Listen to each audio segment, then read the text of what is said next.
Welcome to the lecture on scaffolding objectives. The objectives of this lecture are to learn about scaffolding, to illustrate the parts of scaffolding, to demonstrate the techniques of underpinning. What is scaffolding? The term scaffolding is generally used for a temporary structure used for supporting the material and workmen during the construction of brickwork, plastering and painting or renewal or repainting of structure, etc. So this scaffolding is nothing but it is the temporary structure which is required to be constructed when work is to be carried out at 1.5 meter level. When work is required to be carried out above 1.5 meter, in that case the scaffolding is used. So this is the temporary structure which provides the platform for the material as well as workmen during the construction of brickwork, plastering, painting, renewal, renovation, repainting of the structure, etc. So here you can say this is the wall, and here addition to this type of temporary structure is provided, and this is called as scaffolding. Mainly there are two types of scaffolding: single scaffolding and double scaffolding.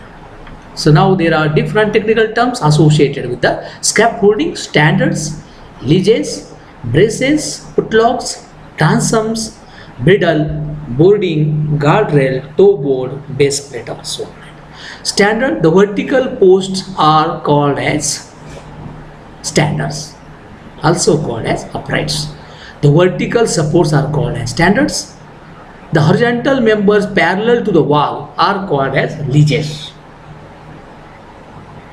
Braces: the bracing system is called as braces. Putlocks: horizontal members normal to the wall are called as putlocks.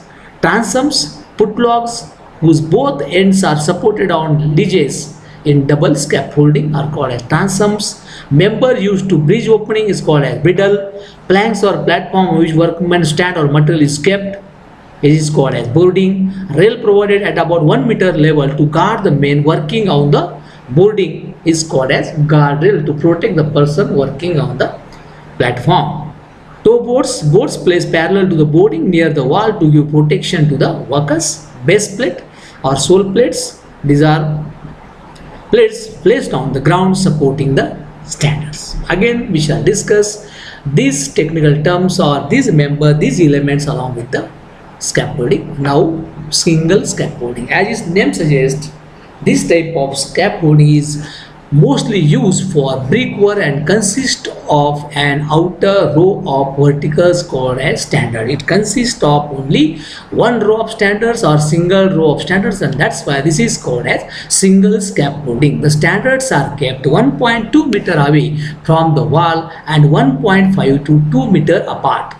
So these standards, these are kept 1.2 meter away from the wall. So here you can see here these standards, these vertical support, these are kept 1.2 meter away from the wall, and distance between these standards is kept 1.5 to 2 meter apart.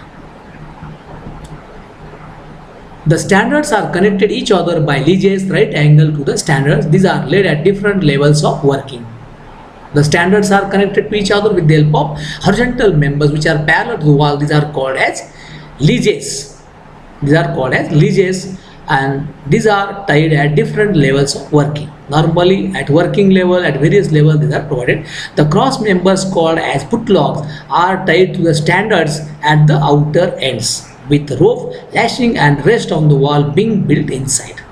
So here the cross members, the members are provided. One end of this member, it is kept into the wall, and second end is tied to the standards with the help of rope lashing. It is called as putlock. The horizontal spacing in putlock is kept 1.2 to 1.5 meter. The scaffolding is removed after completion of plastering work. The holes made in the walls should be filled solid immediately. So this is all about single scaffolding. So what is this single scaffolding? In case of this single scaffolding, a single row of vertical members called as standards is used.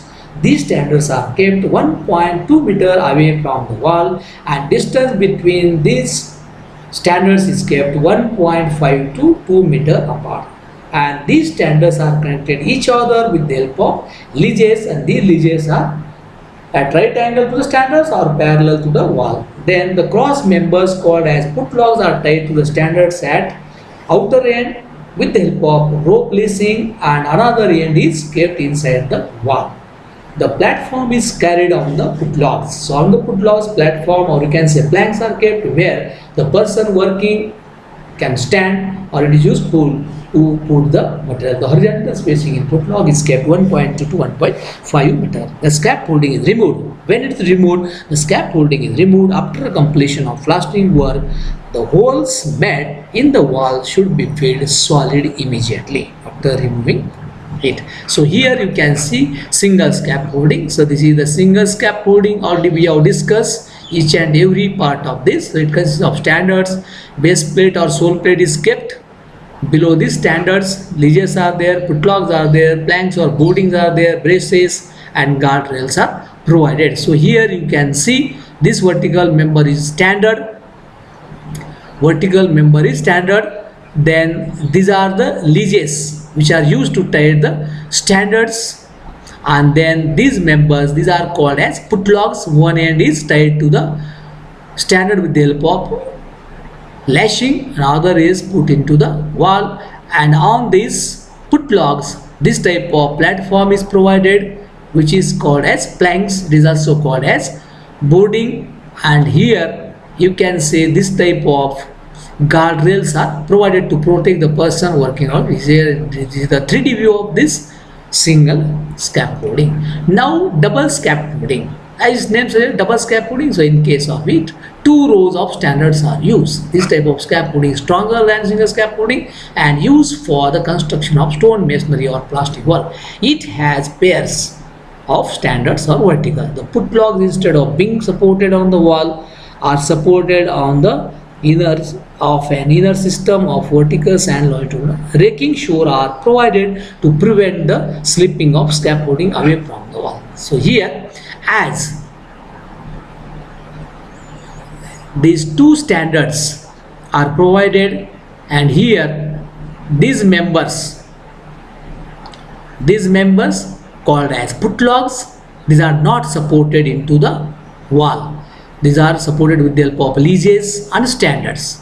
This type of bracing cross members are used, which are called as bracing, and to avoid the slipping of it, to prevent the slipping, this type of inclined supports which are called as rackers or racking shore, these are provided, and at the base of these rackers sole plate is provided to provide the rigidity. So this is called as double scaffolding. So what is double scaffolding? In case of double scaffolding, as name suggests, two rows of standards or vertical elements are used, and here putlogs are supported on the standards. No support is taken from the wall. The ledges are provided below the putlogs, and inclined supports called as bracing is given. Sometimes additional inclined support is given, which is called a racker. So this is about double scaffolding. Now coming to underpinning. Underpinning is the process of strengthening the foundation of an existing building or other structure. What is underpinning? It is the process of strengthening the foundation of an existing building or other structure. So whenever it is required to strengthen the foundation, when building becomes old, or sometime due to changes in the ground position, increase in the water table, or some seismic condition, the foundation become weak. In that case, it is required to strengthen the foundation. In that case, the special technique used, which is called as underpinning. There are two methods of underpinning: pit method and pile method. So here, in case of this pit method, here you can see this is the sketch of pit method. Why it is called as pit method? Because below the old foundation, this type of pit is taken, it is dug out, then foundation is taken. Okay, we shall discuss. In this method, the length of the foundation to be underpinned is divided into sections of 1.2 to 1.5 meter length. For each section, a hole is made on the wall above the plinth level and a needle is inserted into the hole. So here hole is made into the wall and this type of needle is inserted through the wall. Bearing plates are placed above the needle. So here bearing plate is placed above the needle to support the masonry, to support this masonry above the needle. Needle is supported on either end with the help of wooden supports or screw jacks. So this type of supports or jacks are provided from both the ends to this needle. The foundation pit is excavated afterwards after giving the support to this wall above this needle. Then foundation is excavated below the old foundation.